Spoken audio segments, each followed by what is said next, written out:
గెలిపించిన కందులు దుర్గేష్ గారు ఈరోజు గౌరవ పర్యాటక సాంస్కృతిక మరియు సినిమాటోగ్రఫీ శాఖ మంత్రివర్యులుగా ఉన్నారు. వారికి నమస్కారం.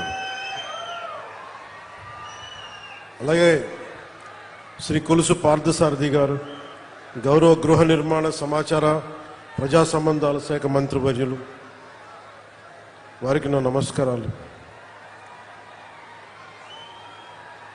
ఆయన మాట్లాడితే సమస్య, మాట్లాడకపోతే సమస్య.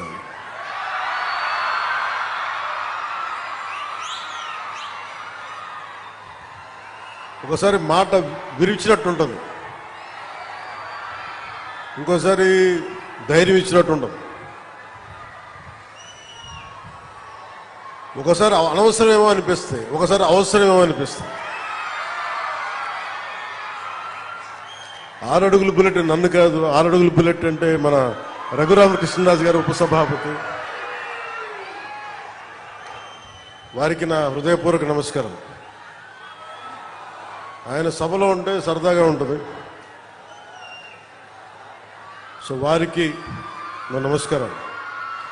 అలాగే జిల్లా పరిషత్ చైర్పర్సన్ పశ్చిమ గోదావరి జిల్లా శ్రీమతి గంటా పద్మశ్రీ గారికి, పంచాయతీరాజ్ గ్రామీణాభివృద్ధి గ్రామీణ నీటి సరఫరా శాఖ ముఖ్య కార్యదర్శి శ్రీ శశిభూషణ్ కుమార్ గారికి, కమిషనర్ పంచాయతీరాజ్ గ్రామీణాభివృద్ధి శ్రీ విఆర్ తేజ కృష్ణమైలూర్ గారికి, ఇన్ఛార్జ్ కలెక్టర్ మరియు జిల్లా మ్యాజిస్ట్రేట్ శ్రీ మేఘా స్వరూప్ గారికి,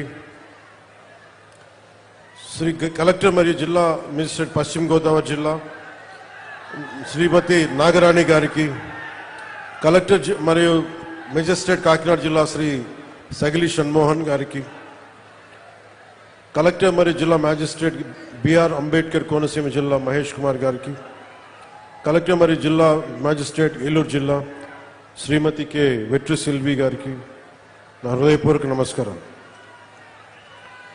వేదిక పైన ఆసీనులైన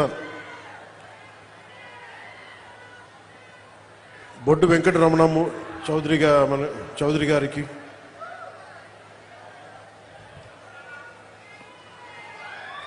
శ్రీ కొల్లు పెదిరాజు గారికి, చాగంటి మురళీకృష్ణ గారికి, ఘంటసాల వెంకటలక్ష్మి గారికి,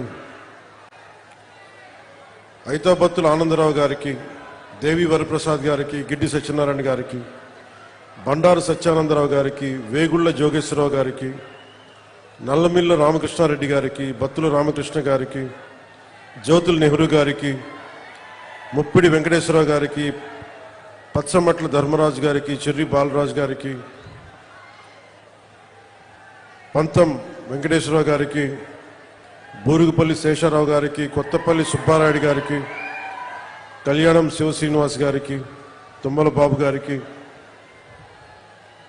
హరిప్రసాద్ గారికి, బొమ్మిడి నాయకర్ గారికి, బోలిశెట్టి శ్రీను గారికి, అదే మనం బాహుబలి అంటాం కదా, ఆ బోలిశెట్టి శ్రీను,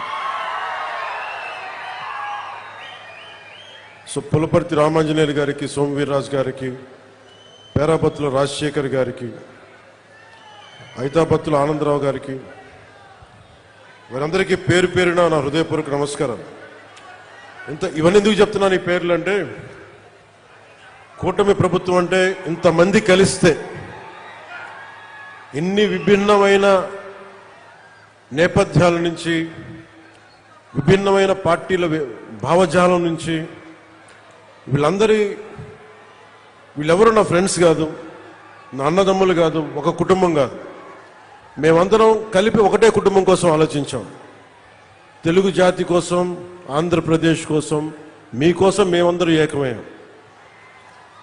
దేనికి నష్టాలైపోతుంది, విభజన జరిగింది, విభజన తర్వాత నష్టపోతా ఉన్నాం, 10 సంవత్సరాలు నలిగిపోయాం, ఇంకోసారి నలిగిపోకూడదన్న ఉద్దేశంతో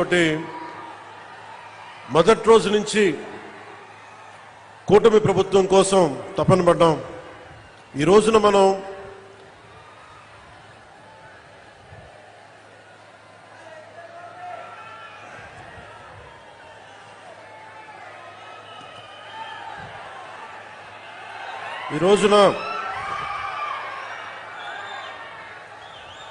సెక్యూరిటీ మెషర్స్ చూసుకుంటారు.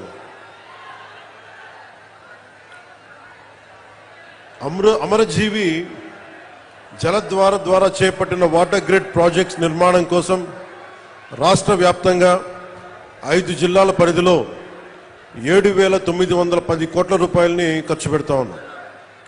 ఈ ప్రాజెక్టుల ద్వారా వచ్చే 35 ఏళ్లలో 1.2 కోట్ల మందికి దాహం తీర్చాలని సంకల్పించాం.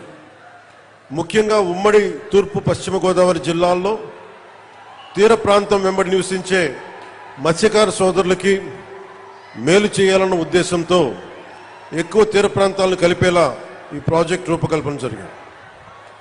ప్రజలందరికీ కూడా స్వచ్ఛమైన శుద్ధమైన తాగునీరు అందించేందుకు కూటమి ప్రభుత్వం కట్టుబడి ఉంది. 2027 నాటికి పనులు చేయాలన్న లక్ష్యంతో ముందుకెళ్తున్నాం. మీకోసమే. మీరు అరిచి అరిచి అరిచి గొంతులు ఎండుకుపోతే మీ గొంతు తడపడానికే ప్రాజెక్ట్ ఇది.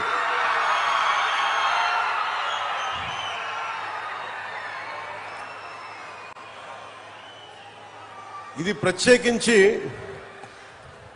అమరజీవి జలధార అని పెట్టడానికి చాలా కారణం ఉంది. నాకు చాలా ఇష్టమైన వ్యక్తులు మన తెలుగు నాయకులు ఒకళ్ళు బూర్గుల రామకృష్ణారావు గారు. తెలంగాణ ముఖ్యమంత్రిగా పనిచేసి తెలుగు వారందరూ ఏకం కావాలి అని చెప్పి ముఖ్యమంత్రిగా ఉండి తను స్వచ్ఛందంగా పదవి దిగిపోయి తెలంగాణ ముఖ్యమంత్రిగా పదవి దిగిపోయి ఆంధ్రప్రదేశ్ ఉమ్మడిగా ఏర్పడటానికి విలీనం చేశారు, త్యాగం చేశారు. ఆయన ఒకరిని ఎప్పుడు స్మరించుకుంటూ ఉంటారు, ఆయన గుండెల్లో ఉంటారు. ఇంకొకరు తెలుగువాడి ఉనికి లేని రోజున మద్రాస్ ప్రెసిడెన్సీలో ఉన్న రోజుల్లో తెలుగువారిని గొల్టీలుగా సంబోధించే సమయంలో న్యూనతకి ఒకలాంటి కించపరిచే విధానంలో ఉంటే తెలుగువారి ఆత్మగౌరవం కోసం తెలుగువారి సంక్షేమం కోసం మీరంతా కొంచెం కిందకి దిగండి అబ్బా. మీరు ఆన్ చేసుకొని కొంచెం కింద కూర్చోండి దయచేసి. అదే కదా మీ బాధ. టీవీలో కనిపిస్తున్నా కదా సరిపోవట్లేదు. అదే ఇందాక నుంచి ఏంట్రా బాధపడతాను అనుకున్నాను. మీరు పెద్ద మనసు చేసుకోండి దయచేసి. సో మీడియా సోదరులకు సహకరించినందుకు సంతోషం. అంటే ఎవరి ప్రాణత్యాగాల మీద ఈ నేల ఏర్పడిందో, ఎవరి దేహత్యాగంతో ఈ రాష్ట్రం ఏర్పడిందో వారిని స్మరించుకోవటం మన కర్తవ్యం. ఎప్పుడు కూడా మనం ఈజీగా తీసుకుంటాం బలిదానాలు, మర్చిపోతే ఒక జనరేషన్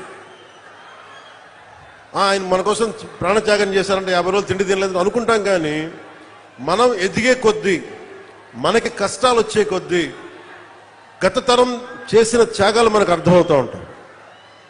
అలాగే నాకు పొట్టి శ్రీరాములు గారు చిన్నప్పటి కంటే కూడా ప్రతి సంవత్సరం వయసు వచ్చే కొద్దీ ఆయన గొప్పతనం అర్థమైంది, ఆయన త్యాగం అర్థమైంది. ఒకసారి నాకు ఎంత బాధ కలిగింది అంటే, పొట్టి శ్రీరాములు గారి జయంతి అంటే దండేద్దామంటే ఎక్కడ లేదు ఆయన విగ్రహం.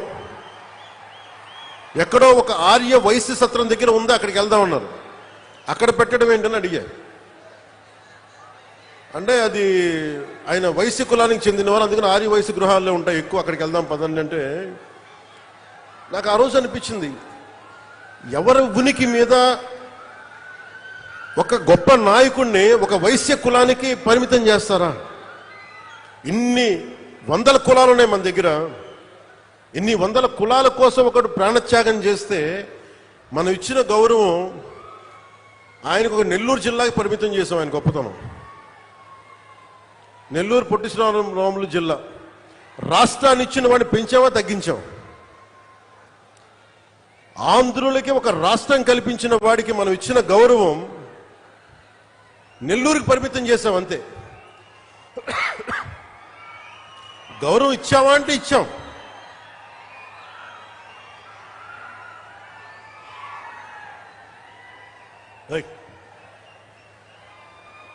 సైనిక్స్ కూర్చోండి.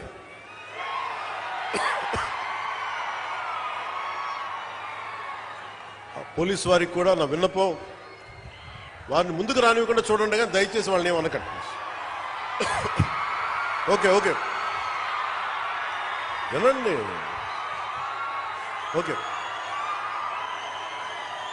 నేను చూసుకుంటాను కదా, మీరు కూర్చోండి.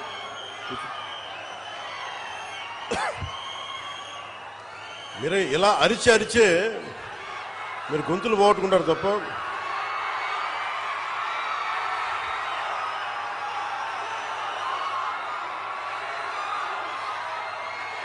ఓకే, అక్కడున్న యువతంతా దయచేసి బ్యారికేడ్స్ నుంచి ముందుకు రాకండి. ఇలాంటి పరిస్థితులు ఇలాంటి పరిస్థితుల వల్లే మీకు కూడా చెప్తున్నా, ఇలాంటి పరిస్థితుల వల్లే ప్రధానమంత్రి గారు కూడా రావడానికి ఆలోచిస్తున్నారు నేనున్న సభలకి. ఇది